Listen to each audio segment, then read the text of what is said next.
Well, Let's Make a Deal was a popular show back in the day. Contestants could go on this game show and maybe go home with the car of their dreams. First of all, the game show host was a very famous guy named Monty Hall. And Monty would come on to the show and he would have 3 doors. And a contestant, that's you, would come on to the show. Monty would give you the chance to choose door number 1, door number 2, or door number 3. Now behind one of those doors, only one, was your dream flash car. Bright red, sports car, very fast, it was awesome. And behind the other 2 doors were zonks. That was the Let's Make a Deal word for something that you don't really want. So you had, looks like a 1 in 3 chance of getting your dream car. So suppose you pick door number 1, and Monty would then do the same thing every week. He would go over to the 2 doors you didn't pick, 2 and 3, and he would open one of them. Let's suppose he opened door number 2, and the door that Monty opened would always have behind it a zonk. So he knew? Well, he knows everything, right? He's the game show host. And then Monty looked at you in the face and say, do you like door number 1 or do you want to switch? There's only one thing to switch to. In this case, it's door number 3. Are you going to stay with your choice or are you going to make that leap to something different? And very often, contestants would stand there agonized, right? So they've got some new information. So stick or switch? Stick or switch. Well, a remarkable thing about this problem, simple as it is that it has sparked just endless debate. In the time of the show, I don't recall anybody ever saying there was a dedicated strategy that you should always follow. But in fact, there is a dedicated strategy you should follow. You should pick door number 3. That's the answer. You should switch. You should switch every time, and that will do the best for you over the long run.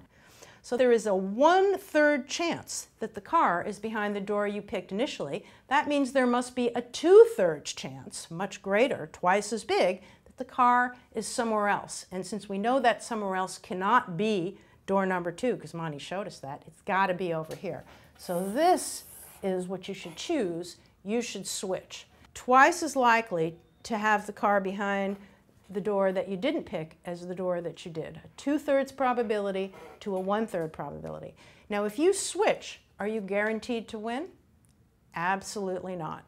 But if you play this game over and over again, on average, you will win 2/3 of the time. So switch is your strategy, and you can't beat it. One thing that you might say is that the initial 2/3 chance that the car was behind door number 2 and door number 3 got concentrated behind the door that Monty did not open. That's effectively what's happening.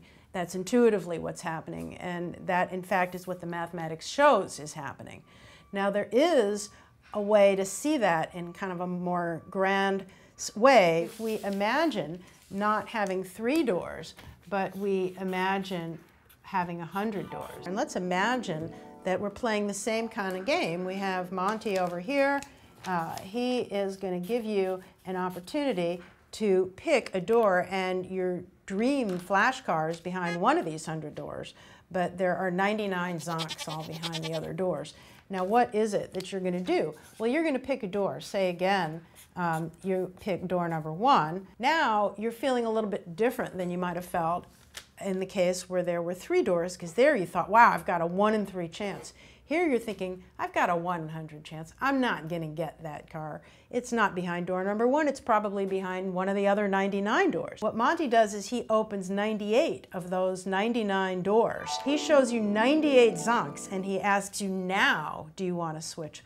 Well, maybe just because of the sheer numbers, this thing is a little clearer. You know that there was 99 out of 100 chance that the car was over here, and now the only door you're left with after Monty shows you all those zonks is door, say, number 37, and you're thinking, this is no good, this is no good, all those doors are no good. Do I want to stay with 1 or do I want to stay with 37? You can sort of almost feel the concentration of that 99% going behind door number 37, and so you switch over here, and very likely you're going to get that car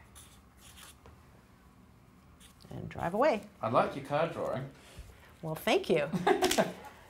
That makes more sense, doesn't it? Suddenly it seems like a no-brainer. it does seem like a no-brainer, but in fact, when it's on a smaller scale, maybe just because 1/3 and 2/3 are a whole lot closer to each other than 1 and 100 and 99 and 100, that the point is obscured.